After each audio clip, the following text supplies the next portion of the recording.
తెలంగాణ రాష్ట్రంలో ఆడబిడ్డలంటే ఒక ప్రత్యేకమైనటువంటి గౌరవం ఉంటుంది. మొత్తం దేశంలో ఒక రకమైనటువంటి సంస్కృతి ఉంటే తెలంగాణ రాష్ట్రంలో ప్రత్యేకించి బీసీ బిడ్డల ఇళ్లలో మరీ ముఖ్యంగా ఆడబిడ్డలకు కాళ్ళు మొక్కి ఏదన్నా శుభకార్యం ఉంటే తండ్రులు అన్నదమ్ములు బయటకు వెళ్ళేటటువంటి సంస్కృతి ఉంటుంది. బోనం ఎత్తుకున్నటువంటి ఆడబిడ్డను ఆల్మోస్ట్ అమ్మవారిని చూసినట్టు చూసేటటువంటి ఒక పవిత్రమైన సంస్కృతి మన తెలంగాణ రాష్ట్రంలో ఉంటుంది.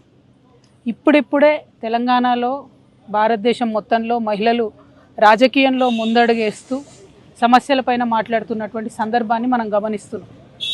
మహిళలు రాజకీయాల్లోకి వచ్చినటువంటి వారిని చాలా పరుషమైనటువంటి పదజాలంతో ఒక బాధ్యతాయుత పదవిలో ఉన్నటువంటి వ్యక్తులు విమర్శ చేస్తే మరి వాళ్ళు వచ్చేవాళ్ళు కూడా రాకుండా వెనక్కి తగ్గేటటువంటి పరిస్థితి ఉంటుంది.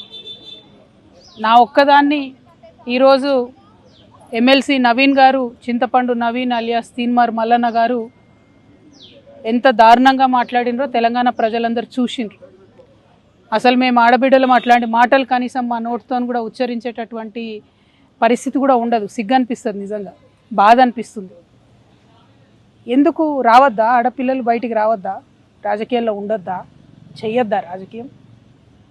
ఏం మాటలు ఇవి? అంశం మీద మాట్లాడాలనుకుంటే, ఇష్యూ మీద మాట్లాడాలనుకుంటే ఇష్యూ బేస్డ్ మీద మాట్లాడండి. దాదాపు 1.5 year నుండి తెలంగాణ జాగృతి నుండి బీసీ అంశాల్లో మేము అగ్రభాగాన నిలబడి పోరాటం చేస్తున్నాం. నేను ఏ ఒక్కనాడు కూడా తీన్మార్ మల్లన్న గారిని ఒక్క మాట కూడా అనలేదు. నేను అసలు ఆయన నన్ను ఎందుకు అన్నాడో కూడా నాకు తెలియదు. నన్ను అనాల్సిన సందర్భం ఏందో కూడా నాకు తెలియదు. సరే, ఆయనకి ఏం కోపం ఉందో లేకపోతే ఎవరన్నా ప్రేరేపించిండ్రో ఎందుకన్నారో నాకు తెలియదు. తీన్మార్ మల్లన్న గారిని మాత్రం నేను ఒకటి రిక్వెస్ట్ చేస్తూ ఉన్నా. మీరు బీసీ బిడ్డ కాబట్టి ఏది పడితే అది మాట్లాడితే చెల్లిపోతుందంటే కరెక్ట్ కాదు.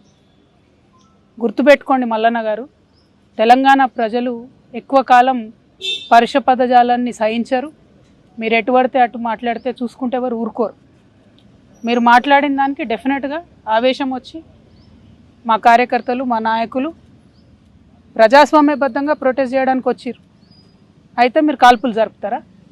సామాన్య ప్రజల మీద కాల్పులు జరిపేంత అంత క్రూరత్వం ఎందుకు? ఏంది ఇది? ఏం వైఖరి ఇది? ఏం వైపరీత్యం ఇది? ఎందుకోసం చేస్తున్నారు ఇట్లా మీరు? అంటే ఒక ఆడబిడ్డను ఎంత మాట పడితే అంత మాట అనేసి ఇది తెలంగాణ పదజాలం గిట్లనే ఉంటుంది గట్లనే ఉంటుంది అని అంటే ఇది మీ టీవీ కాదు, మీరు మేకప్ వేసుకొని వేసే డ్రామా కాదు. ఇది రాజకీయము, ఇది ప్రజాస్వామ్యము.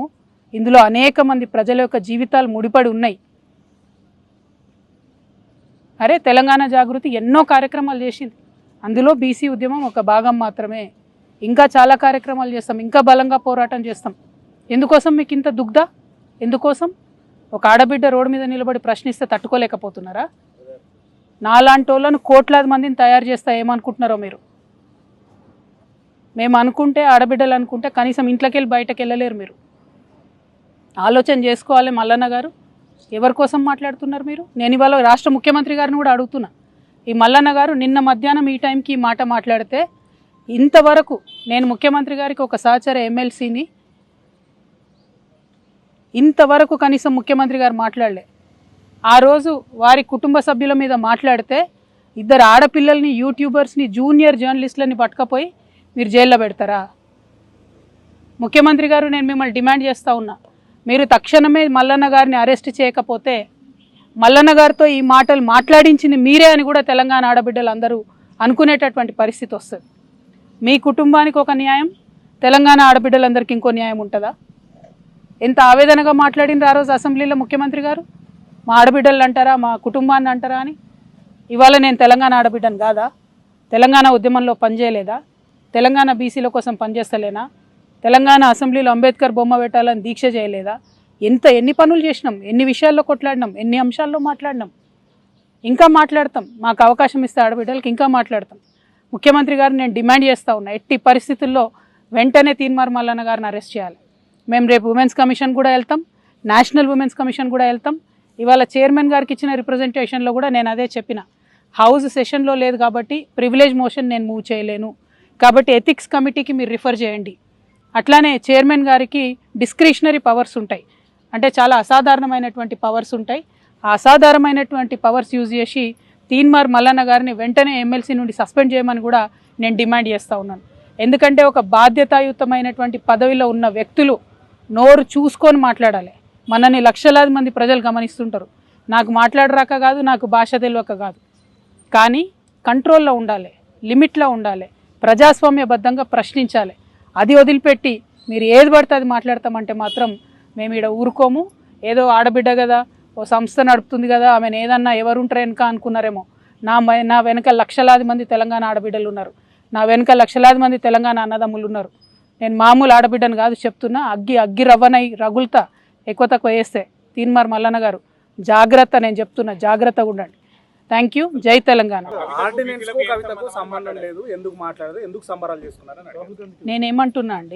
నేనేమంటున్నా తీన్మార్ మల్లన్న గారు బీసీ ఉద్యమానికి సంబంధించి నన్నెందుకు ప్రశ్నిస్తున్నారు? అసలు నేను ఇచ్చేదాన్నా ఆర్డినెన్స్, తెచ్చేదాన్ని.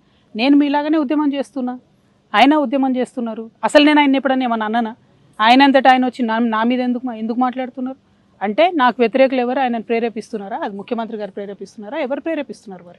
ఎందుకంటే ఈయన మాట్లాడి 24 గంటలు అయిపోతే ప్రభుత్వం కనీసం చర్య తీసుకోలే.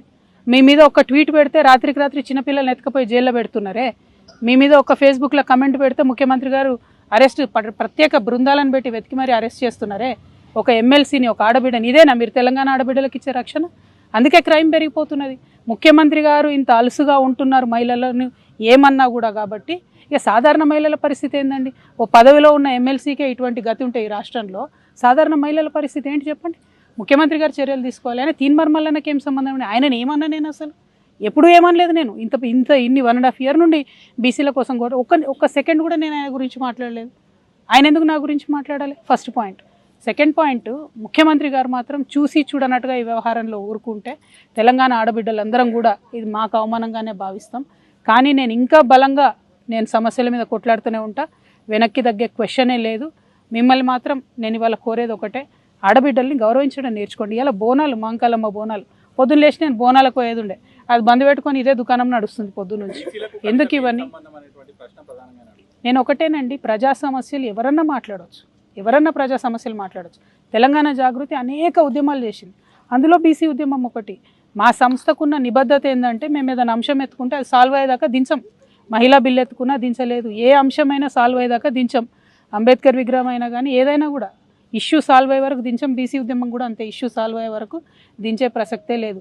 అటువంటి కమిట్మెంట్, అటువంటి నిబద్ధత ఉన్న సంస్థ కాబట్టి మా మీద రాళ్ళు పడతాయి, కరెక్టే. కాకపోతే ఈయన వ్యక్తిగతంగా ఎందుకు అనాలే నన్ను అని దానికి తెలంగాణ పడికట్టాను కవరింగ్ ఇచ్చుకుంటే, చూస్తూ ఊరుకుంటే, చూస్తూ వదిలేస్తే ఈ జాడ్యం పెరిగిపోతుంది, తెలంగాణ అంతా వ్యాపిస్తుంది.